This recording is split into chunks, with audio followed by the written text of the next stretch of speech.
Movie की शुरुआत होती है दो लड़कियों से जिनका नाम सोफ़ी और बी है।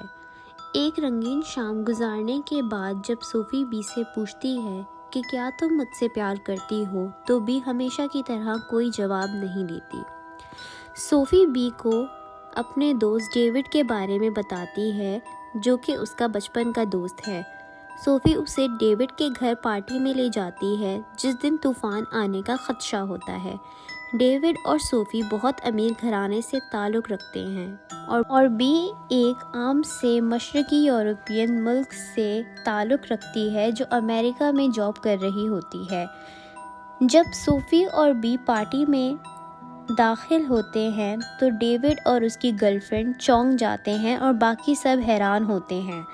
पार्टी में दाखिल होते ही डेविड और उसके दोस्त भी मौजूद होते हैं। सोफ़ी बी की मुलाकात डेविड और डेविड की गर्लफ्रेंड, जिसका नाम एमा होता है, एमा के अलावा वहाँ मौजूद एलिस और उसका बॉयफ्रेंड ग्रेग और जॉर्डन भी मौजूद होते हैं। सोफ़ी डेविड के साथ अलग कमरे में जाती है, जहां डेविड उसको मैक्स और उस अपनी लड़ाई के बारे में बताता है जो एमा को लेकर हुई होती है। जहां वो सोफ़ी से सवाल करता है कि तुम अपनी ड्रग्स की आदत को लेकर रिहैब में थी, तो तुम यहाँ क्यों आई हो। वो पहले ही एलिस के ग्रेग को साथ लाने पे नाखुश होता है, क्योंकि ग्रेग की उम्र इन सब से ज़्यादा होती है। इसी दरमियान जॉर्डन, जो कि बी की मौजूदगी से नाखुश है, वो बी को कहती है कि सोफ़ी से बच के रहो। ये सब दोस्त एक होकर पार्टी करते हैं, साथ में नशा भी करते हैं। दरमियान बारिश शुरू हो जाती है। थक हारने के बाद वो एक खेल खेलते हैं, जिसमें शराब का घूंट लेकर अपने साथ बैठे शख्स को ज़ोर से थप्पड़ मारना होता है। वो ये गेम खेलना शुरू करते हैं और वो सब इस खेल को मज़े में लेते हैं। अब बारी आती है बी की, जिसको अपने साथ बैठे डेविड को थप्पड़ मारना होता है। बी बार बार थप्पड़ मारती है, लेकिन गेम के मुताबिक उसका थप्पड़ कमज़ोर होता है। डेविड उसे बताता है कि तुम्हें ज़ोर से थप्पड़ मारना है। जब वो नहीं समझती तो वो अपने साथ बैठे ग्रेग को ज़ोर से थप्पड़ मारकर गिरा देता है। सब हैरान हो जाते हैं और ग्रेग वहाँ से चला जाता है। सब फिर से पार्टी करने में मसरूफ़ हो जाते हैं और वो लाइट्स ऑफ करके बॉडीज़ खेलते हैं, जिसमें पर्चियाँ निकलती हैं और जिसकी पर्ची पर एक्स लिखा होता है वो किलर होता है। किलर जिसको मारता है उसको ज़मीन पर लेटकर मुर्दा बन जाना होता है।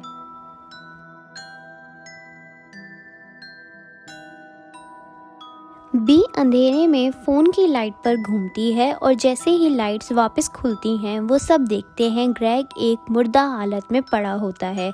काफ़ी आवाज़ देने के बाद भी ग्रेग अपनी जगह से नहीं हिलता, जिस पे सब परेशान हो जाते हैं। डेविड आकर ग्रेग को ज़ोर से उठाता है तो ग्रेग उठ जाता है और बताता है कि वो मजाक कर रहा है।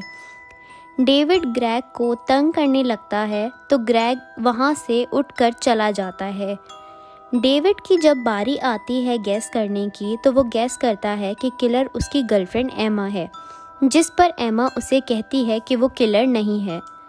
डेविड और एमा की अनबन इस बात पर शुरू हो जाती है और एलिस और एमा की पर्सनल बातें सबके सामने बताती है, जिस पर गुस्से में आके डेविड भी वहाँ से चला जाता है।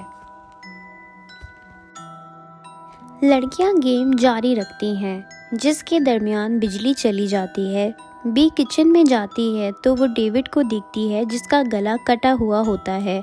वो चीख मारती है और सब बाहर मौजूद डेविड को देखने आ जाते हैं। लड़कियां सारी डेविड को उठा के गाड़ी तक लेके जाती हैं, लेकिन गाड़ी की बैटरी भी नहीं चलती और ना ही कोई वाईफाई या फ़ोन का सिग्नल आते हैं।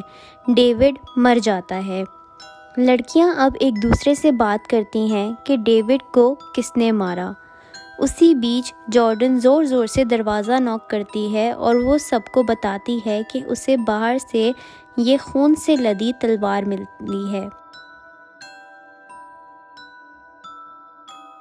अब सबको दो लोगों पे शक होता है, मैक्स और ग्रेग पर, क्योंकि दोनों की डेविड के साथ अनबन हुई होती है। एलिस इस बात पर बोल उठती है कि ग्रेग ने कुछ नहीं किया होगा, लड़कियां उसको ग्रेग को तलाश करने का कहती हैं। लड़कियां एलिस के कमरे में जाती हैं और ग्रेग के सामान की जांच पड़ताल शुरू कर देती हैं, जिसमें उन्हें एक चाकू और घर का नक्शा मिलता है। लड़कियों को उस पर और ज़्यादा शक होता है और वो ग्रेग को ढूंढने लगती हैं, जो घर के जिम में हेडफोन्स लगा के थेरेपी ले रहा होता है। लड़कियां उससे पूछती हैं कि वो इतने वक्त से कहाँ था, जिस पे वो बताता है वो सारा टाइम इधर ही था।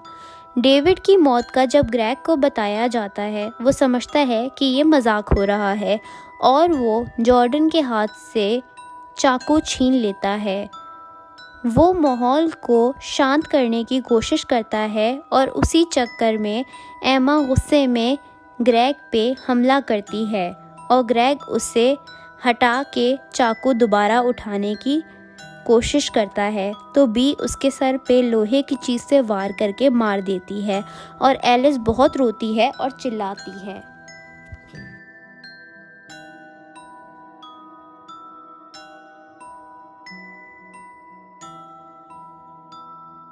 परेशानी मज़ीद बढ़ जाती है। सोफ़ी एमा को कसूरवार मानती है डेविड की मौत का, क्योंकि उसे लगता है कि मैक्स ने एमा की वजह से डेविड का कत्ल किया है।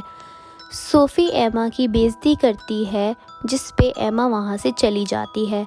उसके बाद दोनों की मुलाकात किचन में होती है, जहाँ सोफ़ी एमा से अपनी की हुई गलती की माफ़ी मांगती है, जिस पे एमा उसे किस करती है।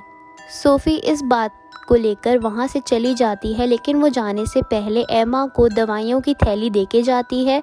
उसके बाद वो खुद जाके कोकेन का नशा करती है। ये सब होने के कुछ टाइम बाद एलिस सीढ़ियों के पास से गुजर रही होती है, जहाँ पे वो एमा को मुर्दा हालत में पाती है।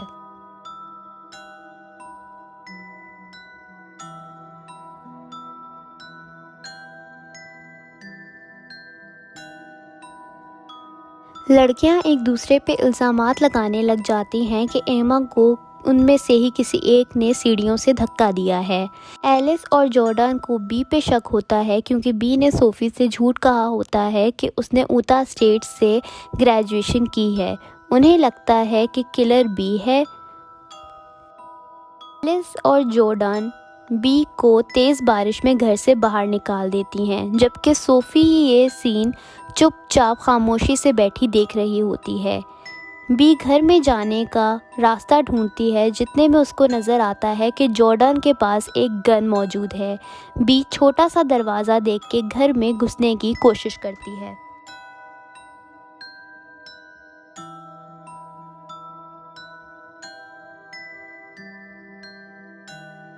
बी लड़कियों का सामना करती है और सोफ़ी को जॉर्डन की गन के बारे में आगाह करती है।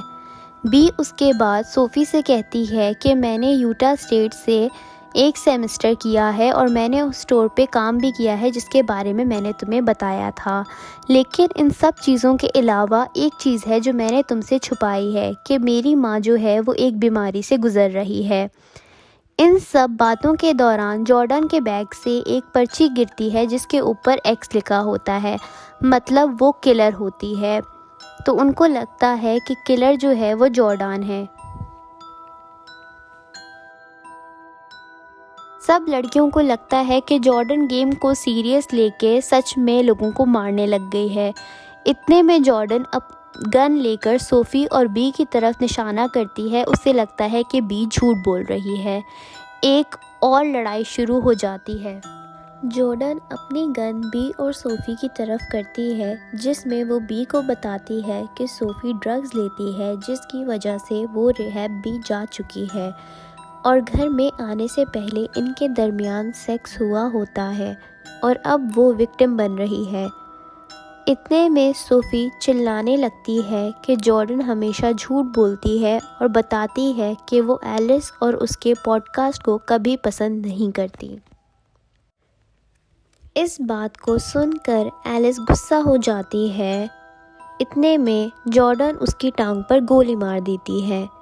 लड़कियों की गन को लेकर लड़ाई शुरू हो जाती है, जिसमें जॉर्डन से गलती से गन चल जाती है, जो कि एलिस के सर में लगती है और वो मर जाती है। जॉर्डन फिर गन का निशाना सोफ़ी की तरफ करती है तो बी पीछे से जॉर्डन के ऊपर चढ़ जाती है। इसी तरह लड़कियों की आपस में लड़ाई शुरू हो जाती है, जिसमें जॉर्डन ऊपर से गिरती है और नीचे पड़े बॉटल के शीशे पे गिरकर मर जाती है। लेकिन वो मरने से पहले बी से कहती है कि सोफ़ी के फ़ोन पे मैसेजेस देख लो, और अंधाधुंध फायरिंग करती है। इस बात को सुनकर बी का भरोसा सोफ़ी से उठ जाता है और वो उससे दूर जाकर छुप जाती है। जब सुबह होती है तो बी को हर तरफ लाशें ही लाशें नज़र आती हैं। जब वो वहाँ से बाहर जाती है तो सोफ़ी वहाँ मौजूद होती है और वो रोते रोते बी से कहती है कि एमा को गोलियाँ उसने दी थीं जिसकी वजह से वो मर गई। वो एमा की मौत का कसूरवार खुद को समझ रही होती है। इतने में बी गन सोफ़ी की तरफ करती है और कहती है कि अपने फ़ोन के मैसेजेस दिखाओ। सोफ़ी ये सुनकर अपना फ़ोन दूर फेंक देती है और दोनों के दरमियान हाथापाई शुरू हो जाती है, जिसमें दोनों पूल में गिर जाती हैं। जब बी पूल से बाहर आती है तो उसे वहाँ डेविड का फ़ोन मिलता है। जब वो उस फ़ोन को अनलॉक करती है तो उसमें एक टिकटॉक होता है जिसमें डेविड गुरखा तलवार को इस्तेमाल करता है शराब की बोतल खोलने के लिए, क्योंकि उसने यही चीज़ ग्रेग को करते देखा होता है, जिसको करते हुए डेविड से गलती से अपना ही गला कट जाता है, जिससे उन्हें समझ आती है कि कभी कोई किलर था ही नहीं और सब बिला वजह मारे गए हैं। कुछ टाइम बाद वहाँ मैक्स आता है और वो सोफ़ी और बी से पूछता है कि ये सब हुआ क्या है। इतने में बी को आखिरकार सोफ़ी का फ़ोन मिल ही जाता है और इसके बाद मूवी का इख्तिताम हो जाता है।